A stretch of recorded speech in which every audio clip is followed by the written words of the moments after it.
Bueno, ametxe batu gara Bermio institututik batutako irakasle. Bueno, pixkat egin dugu Bermioen konzentrazioa gure komunitatea helarazteko gure keja zintzutien.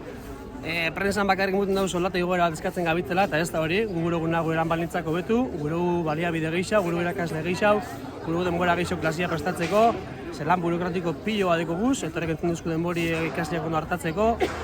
gure gaitxa, politika segregatzaileekin amaitzea, eta eus publikoa indartzea, gure euskara plan desente bat, gure ordezkoen lan baldintzak hobetu eta beste emak kontu, eta mentxe batu gara, eta gure ikaslien guraso eta bertako komunitateko partaileri helaraztia gure kexak, eta mentxe gauz eta ia lortzen dugu.